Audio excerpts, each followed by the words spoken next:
उत्तर प्रदेश के एक छोटे से गांव भीलपुर में रामू नाम का एक गरीब किसान अपने परिवार के साथ रहता था। उसका घर मिट्टी और फूस से बना हुआ था। चारों ओर हरियाली थी, लेकिन रामू के जीवन में हरियाली नाम की कोई चीज नहीं थी। उसके परिवार में उसकी पत्नी गीता, बेटा दीपक 10 वर्ष और बेटी बबली 7 वर्ष की थी। रामू दिन भर खेतों में मजदूरी करता था। खुद का खेत नहीं था, गांव के जमींदार से थोड़ी सी जमीन ठेके पर ली थी, लेकिन जो कुछ उपजता था उसका ज्यादातर हिस्सा उधारी और कर्ज में चला जाता। गीता घर के छोटे मोटे कामों के साथ साथ पास के ईंट भट्ठे पर काम करके 2 पैसे कमाती। दोनों बच्चों को पढ़ाना उनका सबसे बड़ा सपना था। रामू की एक ही ख्वाहिश थी, मेरे बच्चे पढ़ लिख जाएं ताकि उन्हें हमारी तरह झुकी कमर और फटे कपड़े नसीब ना हो। दीपक गांव के सरकारी स्कूल में कक्षा 5 का छात्र था। वह पढ़ने में तेज था और उसके शिक्षक अक्सर कहते, इस लड़के में दम है, अगर इसे आगे पढ़ाया जाए तो कुछ बड़ा बन सकता है। लेकिन स्कूल की यूनिफॉर्म भी नहीं थी और कपड़े भी फटे हुए थे और कभी कभी पेट भी खाली। फिर भी दीपक रोज सुबह उठकर स्कूल जाता, रास्ते में पड़ी किताबें उठाता, टूटी स्लेट पर उंगली से अभ्यास करता। घर आकर वह बबली को अक्षर सिखाता। दीपक का सपना था, मैं बड़ा होकर अफसर बनूंगा, पापा को हल चलाना नहीं पड़ेगा। त्योहार आते तो गांव के बच्चे नए कपड़े पहनते, मिठाइयां खाते, लेकिन रामू का परिवार चुपचाप बैठा रहता। दीपावली की रात जब सबके घर रोशनी से जगमगा रहे थे, रामू के घर एक दिया टिमटिमा रहा था। गीता ने बचाए हुए चावल और गुड़ से थोड़ी सी खीर बनाई थी। बच्चों ने जब पूछा, माँ, हमारे घर पटाखे क्यों नहीं है? तो गीता की आंखें भर आईं। उसने मुस्कुराते हुए कहा, बेटा, हमारे पास जो प्यार है वह सबसे बड़ा पटाखा है।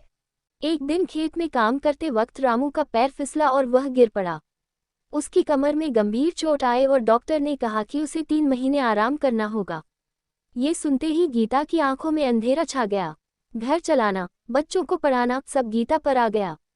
वह दिन भर भट्ठे पर काम करती और रात को बच्चों को पढ़ाती। कई बार खुद भूखी रह जाती, पर बच्चों को कभी भूखा नहीं सोने देती। रामू की हालत दिन ब दिन बिगड़ती जा रही थी। एक दिन घर में आटा तक नहीं बचा था। दीपक ने चुपचाप स्कूल जाना बंद कर दिया और पास के होटल में बर्तन धोने का काम पकड़ लिया। वह स्कूल का बस्ता एक कोने में रखकर कढ़ाई और बाल्टी उठाने लगा। बबली ने जब देखा कि भैया नहीं जा रहे तो पूछ बैठी, भैया, स्कूल क्यों नहीं जाते? दीपक ने कहा, अब मैं खुद स्कूल बन गया हूँ, तू पढ़, मैं तुझे हर दिन नया सबक सिखाऊंगा। एक दिन गांव में एक सरकारी अफसर का दौरा हुआ। स्कूल में निरीक्षण चल रहा था। दीपक के शिक्षक ने अफसर से दीपक की कहानी बताई, उसका सपना, उसकी गरीबी, उसका बलिदान। अफसर ने पूछा, वो लड़का कहाँ है? शिक्षक दीपक को ढूंढ कर लाए। जब दीपक ने अपने फटे कपड़े में सिर झुकाकर कहा, मैं पढ़ना चाहता था पर अब नहीं पढ़ सकता, तो अफसर की आंखें भी नम हो गईं। अफसर ने तुरंत आदेश दिया कि दीपक को राज्य की छात्रवृत्ति योजना में शामिल किया जाए। उसे मुफ्त शिक्षा, यूनिफॉर्म, किताबें और खाने की सुविधा मिल गई। दीपक फिर से स्कूल जाने लगा, लेकिन अब वह पहले से अधिक मेहनत करता। वह घर आकर बबली को पढ़ाता, माँ के काम में हाथ बटाता और रामू की सेवा करता। कुछ वर्षों बाद दीपक ने हाई स्कूल में टॉप किया। गांव वालों ने मिठाई बांटी और पहली बार रामू का घर भी रोशन हुआ, सिर्फ दिए से नहीं, बेटी की मेहनत से। रामू अब चलने लगा था। गीता की आंखों में चमक थी और बबली भी कक्षा 5 में आ गई थी। समय बीतता गया। दीपक ने कॉलेज में दाखिला लिया और पढ़ाई जारी रखी। अब वह गांव के बच्चों को मुफ्त में ट्यूशन देता। वह कहता, गरीबी कभी किसी का भाग्य नहीं रोकती, अगर हौसला हो। आखिरकार दीपक ने राज्य सिविल सेवा परीक्षा पास की और डिप्टी कलेक्टर बना। जब उसे नियुक्ति पत्र मिला, वह सबसे पहले घर आया। रामू खेत में बैठे थे। दीपक ने कहा, पापा, अब आप खेत में नहीं, आराम की कुर्सी पर बैठेंगे।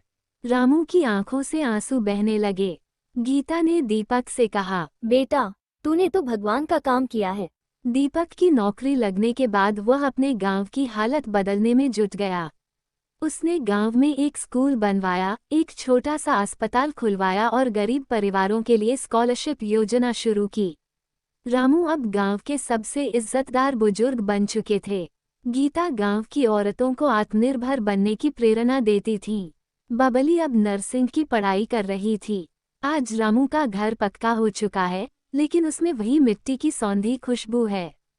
हर दीवार पर दीपक की मेहनत की कहानी लिखी है। दीपक कहता है, ये घर भले ही छोटा था, लेकिन इसमें जो सपने पले वे इतने बड़े थे कि आज देश को रोशन कर रहे हैं। जब दीपक की पोस्टिंग एक छोटे जिले में हुई तो वह अकेले नहीं गया। वो अपने साथ अपने संघर्षों की यादें, परिवार के मूल्य और गांव की सीख लेकर गया। सरकारी दफ्तर की कुर्सी पर बैठते हुए उसे अपने पुराने दिन याद आते। उसे एहसास था कि कुर्सी सिर्फ सत्ता नहीं, सेवा का माध्यम है। वह रोज सुबह सबसे पहले आम लोगों की शिकायतें सुनता और कोशिश करता कि किसी गरीब को बार बार चक्कर न लगाना पड़े। वह कहते, जो दिन मैंने भूख और तिरस्कार में गुजारे हैं वही मुझे दूसरों की पीड़ा समझने की ताकत देते हैं। दीपक की मां गीता अब सिर्फ एक घरेलू महिला नहीं थी। गांव की औरतों में उनमें एक मां, एक मार्गदर्शिका और एक प्रेरणा दिखाई देती थी।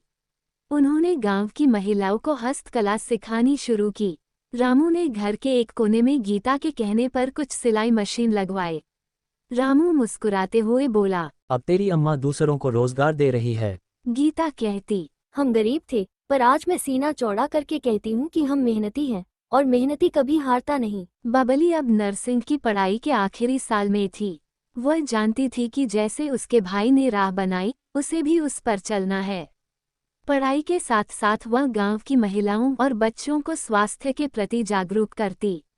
एक दिन गांव की एक महिला की तबीयत अचानक खराब हो गई तो बबली ने ही उसका इलाज किया। उस दिन गांव ने बबली को देवी कहकर पुकारा।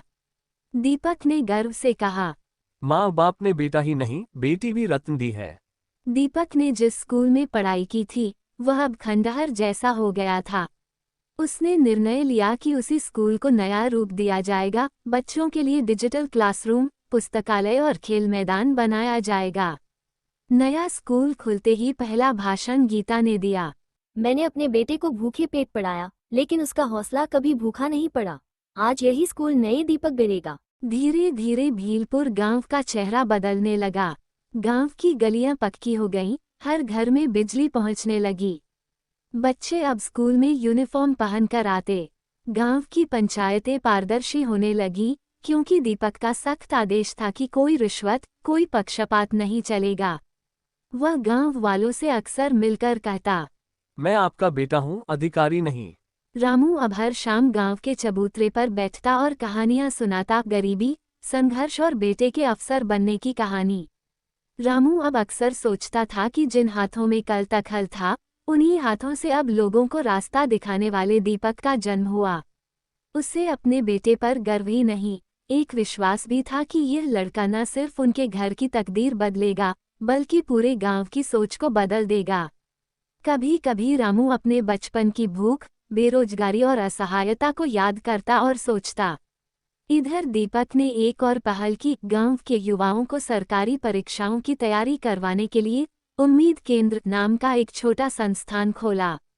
गांव के ही एक पुराने गोदाम को बदलकर वो लाइब्रेरी और क्लासरूम बना दिया गया। अब हर सुबह वहां दर्जनों बच्चे आते, पढ़ते और दीपक से मार्गदर्शन लेते। दीपक उन्हें एक ही बात कहता, हम सब रामू हैं और हमें अपने भीतर का दीपक जगाना है। दीपक की मेहनत और सफलता को देखकर अब शहरों से भी लोग भीलपुर गांव में आने लगे। गांव, जो कभी पिछड़ेपन और गरीबी का प्रतीक था, अब विकास और आत्मनिर्भरता की मिसाल बन चुका था। गांव वालों को आज पहली बार महसूस हुआ कि असली ताकत जमीन में नहीं, जमीन से उठे इंसान के हौसले में होती है। दीपक ने अपने जीवन की कठिनाइयों को कभी बोझ नहीं बनने दिया, बल्कि उन्हें सीढ़ियां बनाया। एक बार एक पत्रकार ने उससे पूछा, आपने इतनी गरीबी में हार क्यों नहीं मानी? दीपक ने मुस्कराते हुए कहा, क्योंकि मेरी माँ ने सिखाया था कि जिस दिन रोटी ना मिले, उस दिन सपना खाओ, वो कभी खत्म नहीं होते। दीपक अब एक अवसर भर नहीं, एक आंदोलन बन चुका था, गरीब लेकिन स्वाभिमानी भारत का प्रतीक।